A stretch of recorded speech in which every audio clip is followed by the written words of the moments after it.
ప్రభుత్వం కష్టకాలంలో ఉన్నప్పటికీ ప్రజలకు ఇచ్చిన హామీలను నెరవేర్చేందుకు కష్టమైనా సరే వారికి అన్ని విధాలా ఆదుకోవాలనే ఉద్దేశంతో సీఎం రేవంత్ రెడ్డి ఆలోచిస్తున్నారని నారాయణపేట జిల్లా గ్రంథాలయ సంస్థ చైర్మన్ వార్ల విజయ్ కుమార్ అన్నారు. నారాయణపేట జిల్లా కోస్గి మున్సిపాలిటీ 4వ వార్డు సంపల్లిలో గ్రామ వార్డు సభలో ముఖ్య అతిథిగా ఆయన పాల్గొన్నారు. అనంతరం వార్ల విజయ్ కుమార్ మాట్లాడుతూ రాజకీయాలకు అతీతంగా గ్రామంలో ప్రజలకు అవసరమైన వనరులను సమకూర్చేందుకు గ్రామస్తులందరూ కలిసి ఒక లిస్టు తయారు చేసి ఇస్తే దాని ప్రకారం అర్హులందరికీ సంక్షేమ పథకాలు అందుతాయని అన్నారు. రోడ్డు వెడల్పులో భాగంగా సంపల్లిలో కొంతమంది ఇల్లు కూల్చారని వారిని గుర్తించి వారికి నష్టపరిహారం కింద ఇల్లు మంజూరు అయ్యే విధంగా సీఎం రేవంత్ రెడ్డితో మాట్లాడి వారిని కూడా ఆదుకుంటామని చెప్పారు. కొంతమందికి రుణమాఫీ కాలేదని చెప్పడంతో సంబంధిత అధికారులతో మాట్లాడి లోపం ఎక్కడ జరిగిందో కనుక్కొని రుణమాఫీ చేసే విధంగా చర్యలు చేపడతామన్నారు. వార్డు సభ్యులు నిరంతరం ప్రక్రియ అని ప్రజలు ఎవరు అపోహలకు గురి కావద్దని అర్హులైన అందరికీ సంక్షేమ పథకాలు అందుతాయని పేర్కొన్నారు. ఈ కార్యక్రమంలో municipal chairperson Annapurna Hari, Congress party మండల అధ్యక్షుడు బెజ్జురాములు, మాజీ సర్పంచ్ నరేందర్, వార్డు కౌన్సిలర్ జనార్దన్ రెడ్డి తదితరులు పాల్గొన్నారు. పెద్దలు చాలా క్లుప్తంగా మాట్లాడినారు. ఈ యొక్క సమావేశం యొక్క ముఖ్య ఉద్దేశం ఏంటంటే ముఖ్యంగా ఈ బీద వాళ్ళకి ఎవరికైతే ఇల్లు లేవు వాళ్ళని, తర్వాత ఎవరికైతే రేషన్ కార్డు లేవు ఈ గ్రామంలోకి వచ్చి గ్రామ సభ ఏర్పాటు చేసి, ఎందుకంటే ఎవరికి నిజంగా ఇల్లు అవసరం అనేది మీ గ్రామస్తులకు తెలుస్తుంది. మరి ఎవరికైతే గ్రామాల్లో ఉన్నటువంటి వాళ్ళకి ఎవరికి ఇల్లు మంజూరు చేస్తున్నామో అనేటువంటి లిస్ట్ వాళ్ళు చదువుతారు.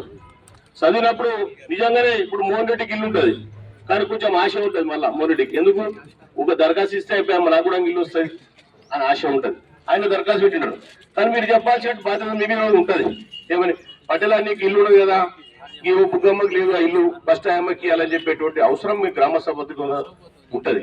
కాబట్టి మీరు అందరూ కూడా అర్థం చేసుకుని ఈ యొక్క కార్యక్రమాన్ని రేవంత్ రెడ్డి గారు ఏం చేసినారంటే ఖచ్చితంగా ఎంతో కష్టంలో ఉండి ప్రభుత్వం దివాళాల్లో కూడా ఉన్నప్పటి కూడా అప్పులపాల్లో ఉన్నప్పటి కూడా మరి గత ప్రభుత్వం 10 సంవత్సరాలు ఎవరికి కానీ ఒక ఇల్లు ఇవ్వలేదు, ఒక్కరికి కూడా ఒక రేషన్ కార్డు ఇవ్వలేదు, ఎవరు కూడా చేయలేదు. కాబట్టి ఆ కార్యక్రమాన్ని ఎంత కష్టమైన కూడా నిజంగా, ఎందుకంటే ఇల్లు లేని వాళ్ళు ఇబ్బంది పడుతున్నారని చెప్పి ఉద్దేశంతో ఆ యొక్క స్కీమ్ ని ఈ యొక్క గ్రామాలకు తీసుకొని రావడం జరిగింది.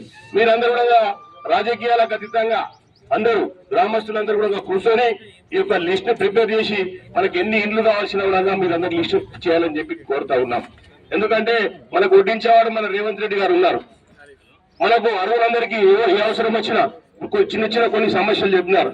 ఎన్హెచ్ కింద కొంతమంది ఇల్లు కోల్పోయినటువంటి విషయం చెప్పినారు. మనది ఎన్హెచ్ వాళ్ళతో మాట్లాడి మరి వీళ్ళు కింద మన అధికారులకు మీరు అందరూ కూడా సమాచారం సరిగా ఇచ్చి ఎవరైతే నష్టపోయిందో ఎవరికైతే అవసరం ఉందో అట్లాంటి వాళ్ళందరూ కూడా మీరు గుర్తించి వాళ్ళ లిస్ట్ పంపిస్తే అది కంప్యూటర్ రాసి దానికి బడ్జెట్ పంపించడానికి సిద్ధంగా ఉన్నారు. మీకంతా తెలుసు ఇవాళ ఈ యొక్క 119 నియోజకవర్గాల లోపల ఈ యొక్క కొడంగల్ నియోజకవర్గం ఉన్నటువంటి వ్యక్తి రేవంత్ రెడ్డి గారు ముఖ్యమంత్రి ఉన్నారు. మరి వాళ్ళు ఇవాళ కోస్గిని ఎట్లా అభివృద్ధి చేస్తా ఉన్నారు, కొడంగల్ ఎట్లా అభివృద్ధి చేస్తా ఉన్నారు, ఈ ప్రాంతానికి ఎట్లా పెద్ద ఎత్తున నిధులు వచ్చి హాస్పిటల్స్ కానివ్వండి, కాలేజీలు కానివ్వండి, స్కూల్స్ కానివ్వండి పెద్ద ఎత్తున అభివృద్ధి చేయడం జరుగుతూ ఉంది. రోడ్లు చూస్తా ఉన్నారు, ఏ రోడ్డు చూసినా కూడా డబుల్ రోడ్లు చేసినారు.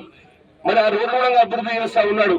కాబట్టి మనమందరం మనం చేయాల్సిందల్లా ఒకటే, మనమందరం గ్రామస్తులందరం కూడా ఆయనకు ఎన్నంటూ ఉండి ఆయనకు మనమందరం కూడా ధైర్యాన్ని ఇచ్చి ఆయన ఇంకా ఉండి, సార్ మీరు మా ప్రాంతం యొక్క ఈ కొడంగల్ ప్రాంతం యొక్క కీర్తి ప్రతిష్టలను కూడా చాలా గొప్పగా కావాలి.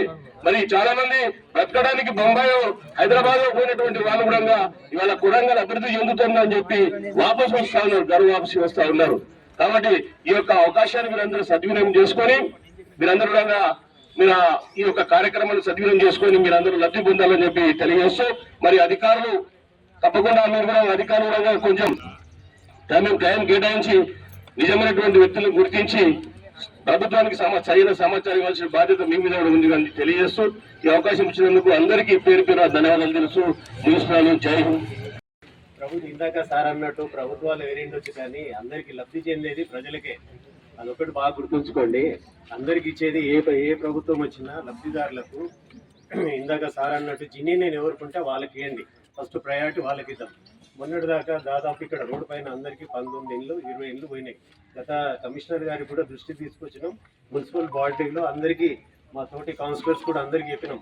ఫస్ట్ చైర్మన్ గారు వేరే ఉందనుకోండి, అప్పుడు కూడా చూపించినాం. చూస్తే వాళ్ళకి ప్రాధాన్యత ఇద్దాం ఫస్ట్.